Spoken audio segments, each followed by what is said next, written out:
Good evening, and thank you for joining us tonight. Heightened security at Mar-a-Lago and a call for help for Secret Service.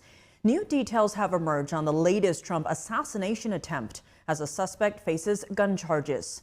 NTD's White House correspondent Iris Tao has more from Trump International Golf Club in West Palm Beach. New body cam footage showing the Sunday arrest of Ryan Wesley Routh as he was fleeing on the highway after a Secret Service agent spotted his rifle in the bushes near the Trump golf course here and opened fire. A sheriff says he was surprisingly calm and asked no questions when he was arrested. His demeanor was relaxed. I honestly thought it looked like somebody that just left a church picnic. The sheriff's office told us at a Monday press conference. The security level at Mar-a-Lago is the highest it can possibly be now. New court documents unsealed on Monday show that Rouse's phone was located near Trump's golf course here for nearly 12 hours. And that's from 2 a.m. on Sunday till about 1:30 p.m. on Sunday afternoon when his gun was spotted. He was charged on Monday with possessing a firearm as a convicted felon and with possessing a firearm with a serial number obliterated. We need to get out of a reactive model and get to a readiness model. There could be another geopolitical event that could put the United States into a kinetic conflict. We are working with Congress to make sure that we get those for our training facility. Meanwhile, we're getting to know more about the suspect. He said in court that he has a 25-year-old son, makes about $3,000 a month, but has zero funds. According to records, he has also criticized Trump on social media and expressed avid support for Ukraine. We're going through media reports and public statements he made that he wanted to recruit Afghan soldiers and others to fight for Ukraine. He also has had multiple run-ins with law enforcement, including a 2002 conviction for possessing a weapon of mass destruction. The charges he's facing right now are meant to keep him detained until a trial. That's as the FBI continues to investigate it as an attempted assassination. Meanwhile, former President Trump on Monday thanked Secret Service for a, quote, incredible job in keeping him safe. And Trump is expected to go ahead with all his campaign events scheduled for this week, including a virtual address on Monday night on cryptocurrency and a Tuesday town hall in the battleground state of Michigan. Reporting from West Palm Beach, Iris Tao, NTD News. Vice President Kamala Harris, Governor Tim Walz, and other Democratic leaders are reacting to the news of a possible second attempt on Trump's life. NTD's Jason Blair reports. Vice President Kamala Harris reacted to the news of the apparent assassination. She said, "I'm deeply disturbed by the possible assassination attempt of former President Trump today. As we gather the facts, I will be clear, I condemn political violence. We all must do our part to ensure that this incident does not lead to more violence." Her running mate, Governor Tim Walz, posted, "Gwen and I are glad to hear that Donald Trump is safe. Violence has no place in our country. It's not who we are as a nation." While speaking at the 2024 National HBCU Week conference on Monday, President Biden commented on the incident. "I commend the Secret Service for the expert handling of the situation. And the former president is protected from harm and the subject is in custody." Speaker Emerita Nancy Pelosi posted, "There never is a place for political violence of any kind in America." Barack Obama shared Kamala Harris's statement on X. Appearing on Fox News Monday morning, former President Trump accused Biden and Harris of influencing the shooter. He said, "Their rhetoric is causing me to be shot at." And we're now 50 days out from Election Day. The Harris campaign is on its A New Way Forward tour. It's held events in Michigan, Virginia, New Hampshire, Pennsylvania, Nevada, Minnesota, and Wisconsin. And this Thursday, Harris is set to do a live stream event with Oprah Winfrey in Detroit, Michigan. Winfrey and the organization Win with Black Women are putting on the event. Reporting in Washington, D.C., Jason Blair, NTD News. The House's bipartisan task force investigating the first assassination attempt on former President Trump will receive a briefing from the Secret Service this week. Lawmakers are considering expanding the scope of the investigation. NTD's Washington correspondent Luis Martinez has more on this story. Senate Majority Leader Chuck Schumer confirmed via social media that he has already been briefed by the acting director of the U.S. Secret Service and highlighted in a tweet that there is no place in this country for political violence of any kind. The perpetrator must be prosecuted to the fullest extent of the law. Congress has a responsibility to ensure the Secret Service and all law enforcement have the resources they need to do their jobs.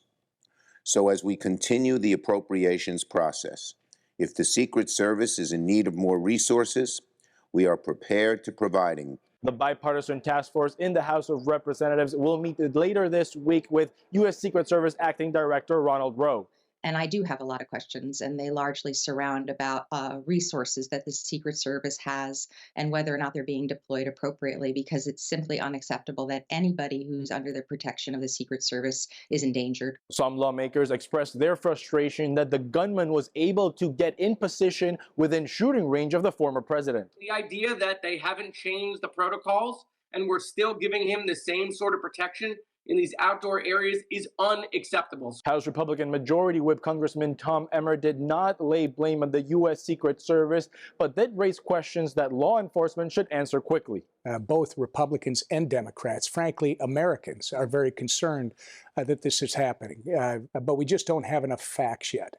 We don't know how he got there. We know he drove there, but where from? And how was this planned? Lawmakers in the House Bipartisan Task Force expect to receive permission to expand the scope of their initial investigation to include the second attempted assassination against former President Donald Trump. Well, I don't know that we've formally received the go-ahead that this is indeed an expansion of our scope of work, but I have to assume that it will be based on the response of the ranking member and the chair of the committee. I think we need to get official permission from the body to be able to do that, but it's my assumption that indeed we will be looking into this as we are already looking into the last incident in Pennsylvania. The House Bipartisan Task Force will deliver its report on December 13th, while the White House's independent investigation is scheduled to deliver its initial report by the end of September. Reporting from Washington, D.C., Luis Eduardo Martinez, NTD News. A fast-approaching deadline for TikTok to cut its ties with the Chinese Communist Party. Otherwise, it'll be banned in the U.S.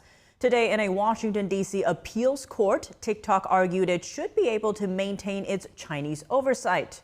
The government pushed back, pointing to national security concerns. NTD's Melina Weiskup reports.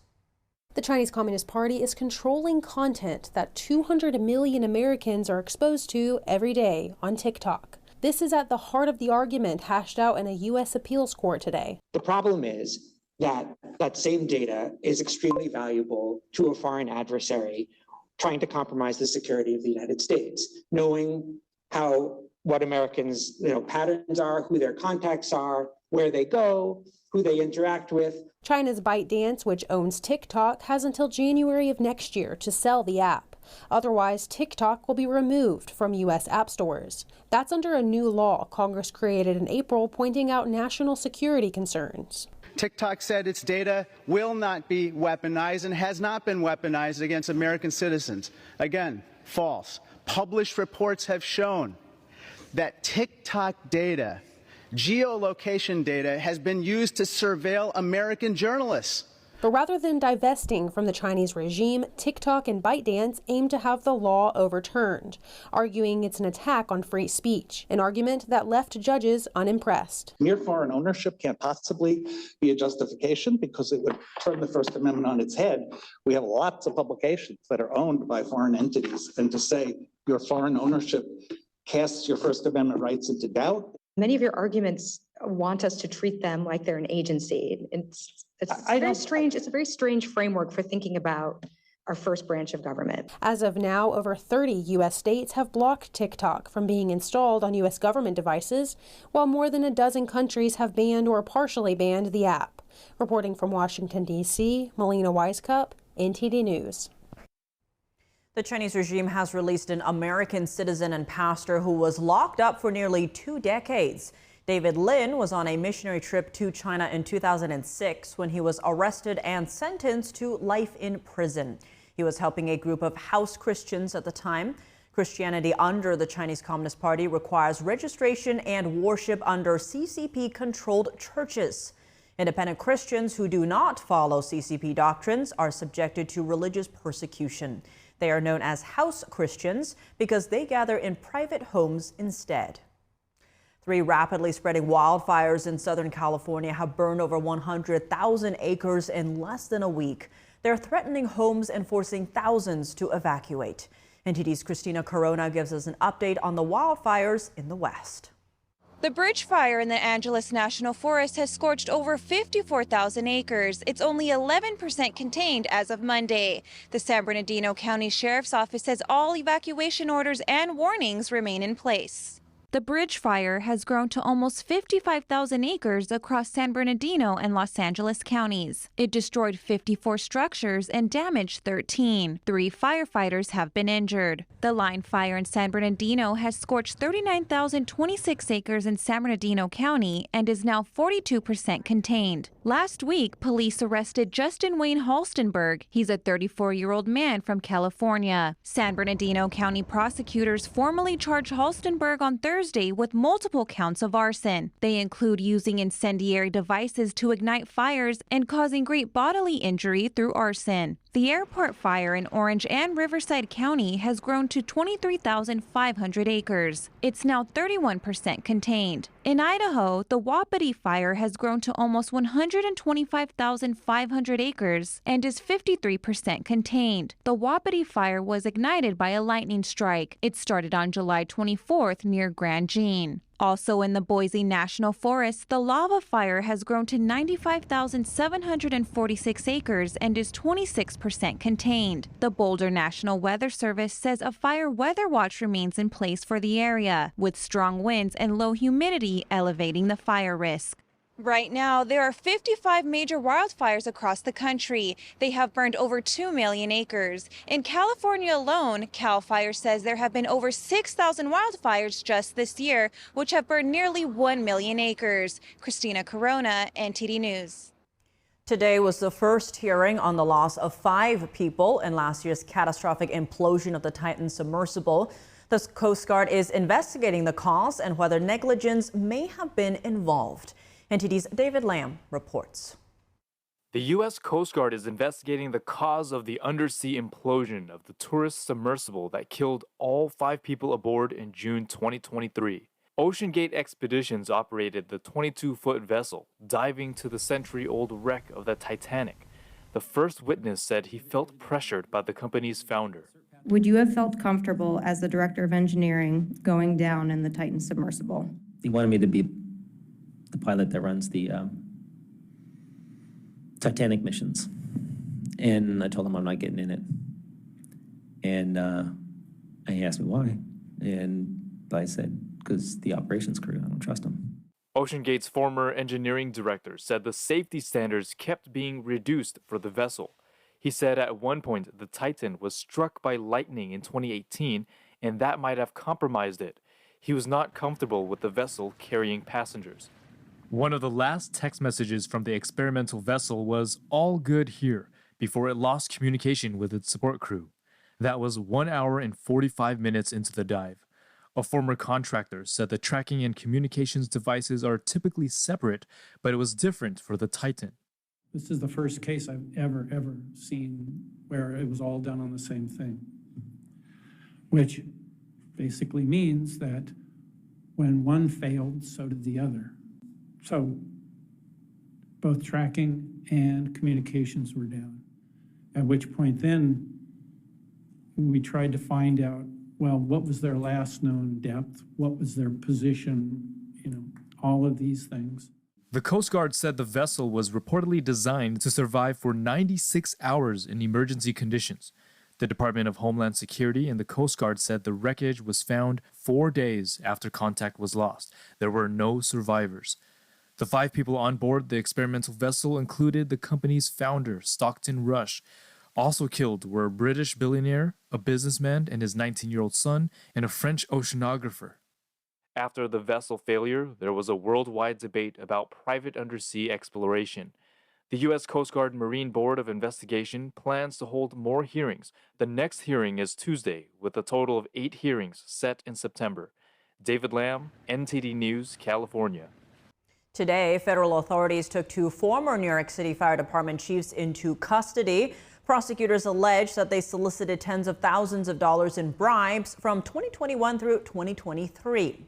Anthony Saccavino and Brian Cordasco face corruption and false statement charges as well. According to the indictment, the defendants were former chiefs of the Bureau of Fire Prevention.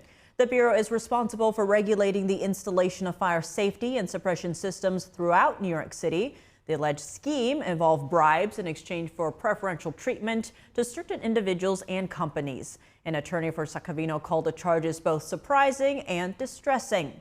The arrests come amid multiple ongoing federal investigations around Mayor Eric Adams and his top deputies.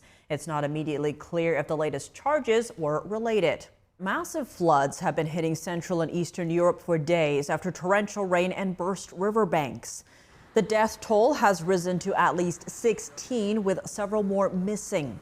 5 people died in Poland and 1 died in the Czech Republic. Poland's Prime Minister Donald Tusk declared a natural disaster in the affected areas to help with evacuations and rescue operations. Around 1,600 people were evacuated from their homes. More rain is expected in the next 2 days, so more people might be forced to leave their homes. Many cities are asking for food donations to help the flood survivors. In the Czech Republic, a woman drowned and 7 other people are missing. A Czech news agency reported more than 50,000 homes lost electricity, and eastern Germany is preparing for flooding from the rains as water levels rise. The floods have already killed 6 people in Romania and 3 in Austria. For the first time, the Iran-backed Houthi terrorist group in Yemen fired a missile into central Israel. This comes as Israel appears to be getting closer to military action in Lebanon. NTD's Jason Perry has the war update.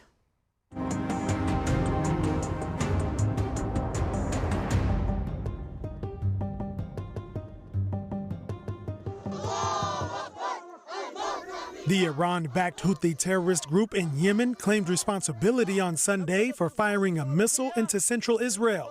This was the first time they had fired a missile into central Israel. However, no injuries were reported.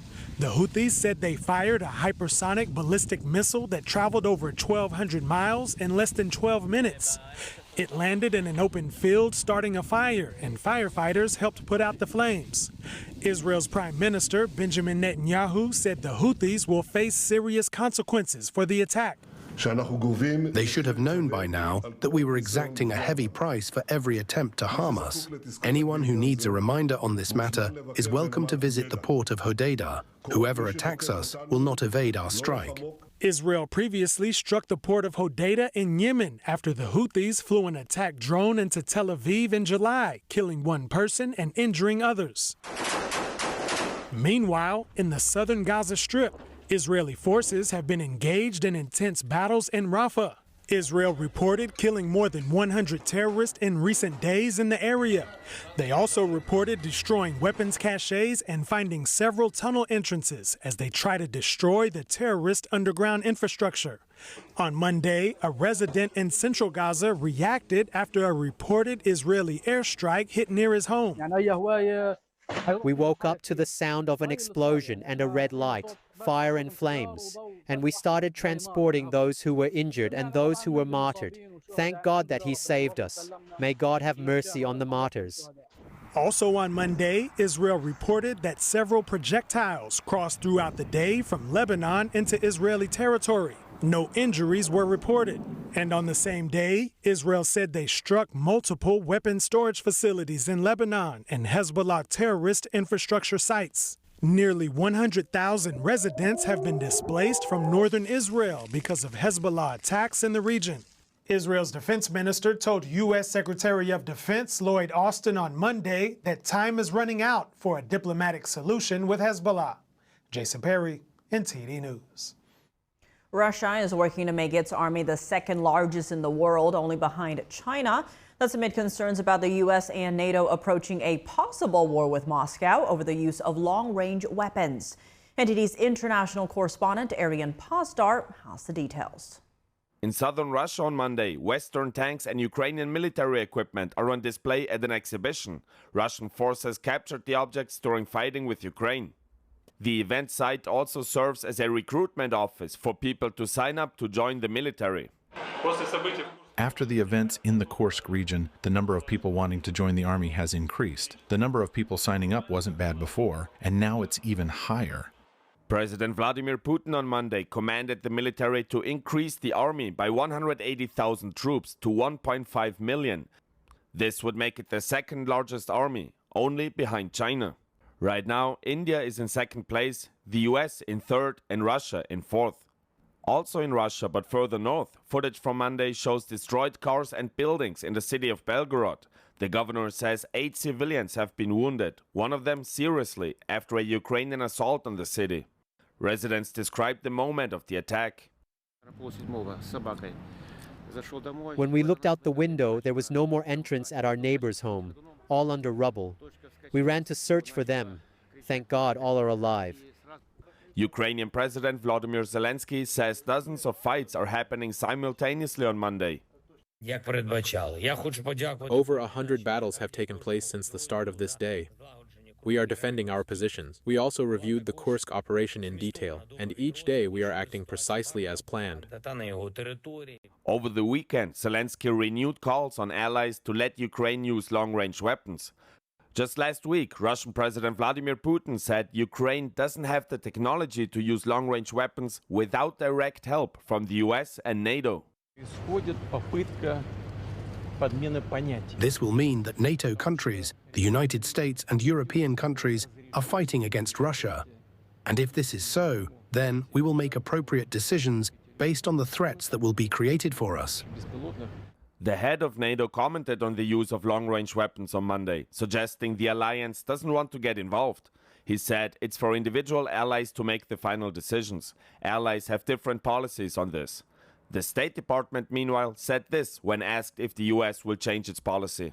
I don't have any announcements to make about changes in our policy today. We can continue to engage with our Ukrainian partners about the best way that they can support them. President Biden met with the British Prime Minister on Friday to talk about the use of long-range weapons. No decision came out of the meeting. Ariane Pastar, NTD News.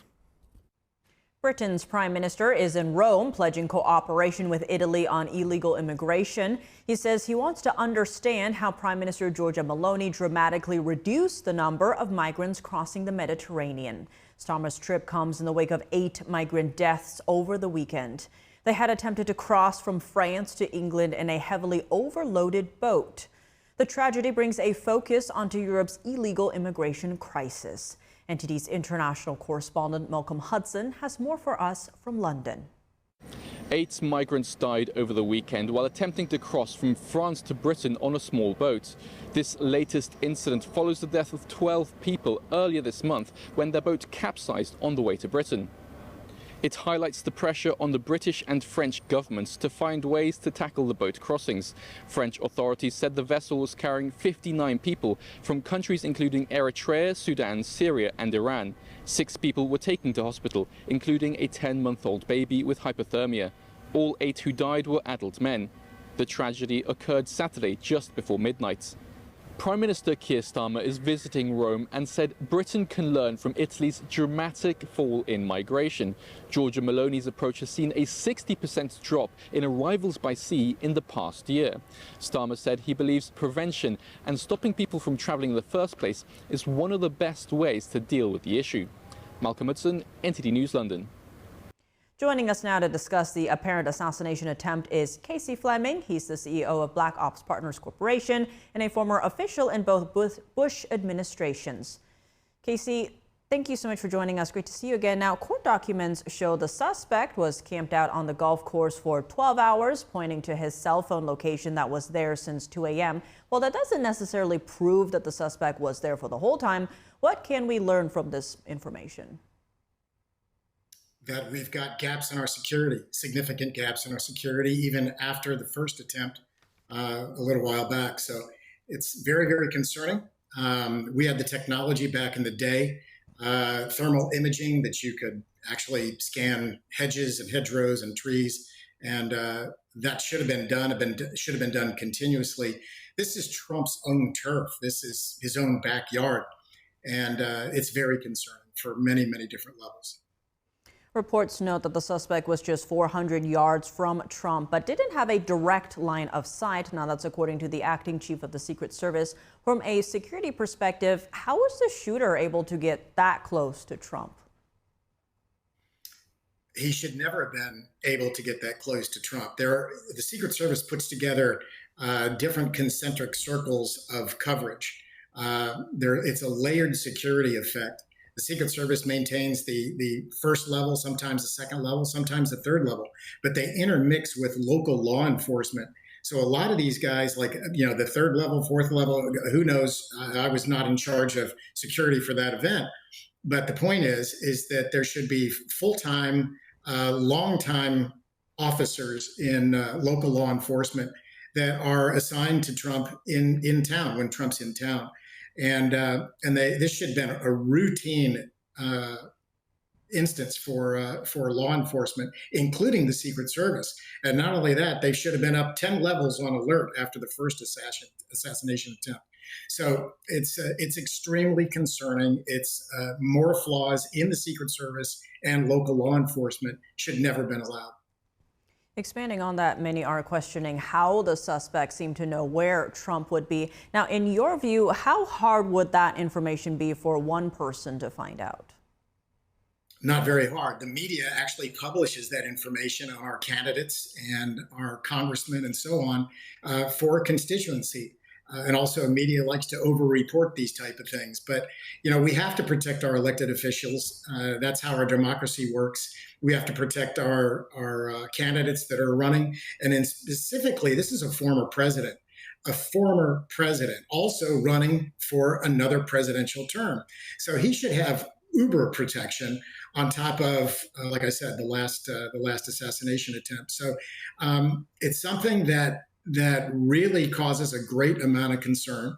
It's how our democracy has to function, that we've got to keep these people protected that are wanting to serve our country and to serve our democracy. So for me, it's another failure that cannot be tolerated. It's anybody in office. This could go on the other side as well. It doesn't matter who you're voting for president or who you want to be president. This is really much bigger than that. This is our democracy that has to be protected.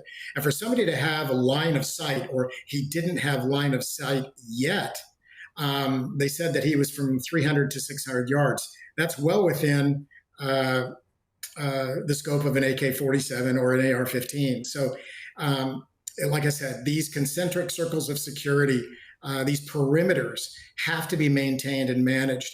The last thing I'd like to say is this rhetoric, as we stated before, has to be toned down, but the rhetoric is so far out of touch that people are already programmed. And the other thing is, since this is a second attempt, Congress needs to do an investigation, an unbiased investigation as to two of these attempts to find out if there's something really behind these two attempts. One is shame on you. Two is shame on me. So it really begs that we have to get underneath this thing for the American people, all American people. Law enforcement has said that the reason the perimeter wasn't secured is that Trump is not a sitting president, but rather a former president. Now, do you think Trump is more at risk than other candidates in terms of security? Well, first of all, any former president gets Secret Service protection to whatever level they determine, or whatever their lifestyle determines that they should have it. Remember, he's a former president, whether he wins or not. It doesn't matter. It's a former president. So, it's that thing that should dictate the security, period. That's the level we should be upheld to. On top of that, don't forget, I mentioned it before, this is the second attempt in a very short period of time. So you would think that Secret Service would be on high alert. Now, understood that, he's playing golf and he has a right to do so, but he also has a right to be protected from our country's perspective. Now, Senator Ron Johnson today suggested that Trump needs his own head of security to oversee his Secret Service detail. He said, quote, "We should not have to rely on the sharp eyes of one Secret Service agent." Now, what do you think about Senator Johnson's comments here?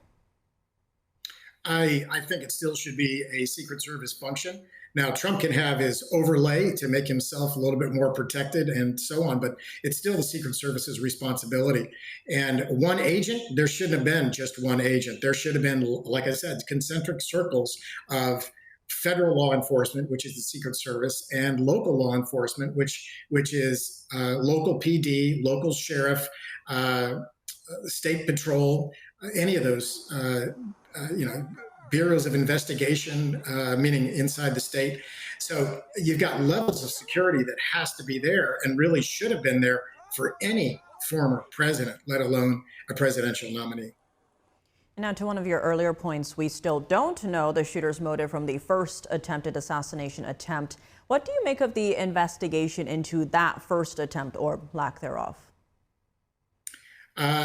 It's very unnerving that they came up with basically zero. No history, no social media history, absolutely nothing. But somebody tweaked him. Somebody got to him to form his brain around assassination. Something had to occur. And that's why I think there needs to be an independent investigation on the first shooter as well as the second shooter. And also the potential third shooter. Not saying that there is one, but you have to look, you have to do the research to really scan the databases, the people who have a beef with any candidate that's going to be running for president.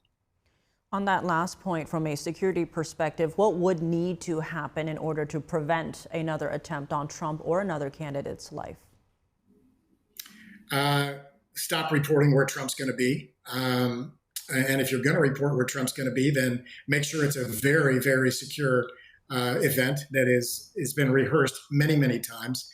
And you have to expect that there's going to be shooters now. There's been two. You have to expect there are going to be more. There's copycat things going on all the time. People want the fame and the fortune associated with it. So you've got to look at this whole thing. But most importantly, as I said before, we've got to protect our democracy. Doesn't matter who the candidate is. They have to be protected. Whether you're left, right, center, it doesn't matter. That's how we move forward with our democracy and protect our people and our Constitution. Casey Fleming, CEO of Black Ops Partners Corporation, thank you so much for joining us. Thanks for having me. In the wake of the second assassination attempt against former President Trump, can Americans set aside their political differences and unite as a country? NTD's Sam Wong was out at the National Mall to hear their reactions. I just say I'm not surprised that there was another attempt.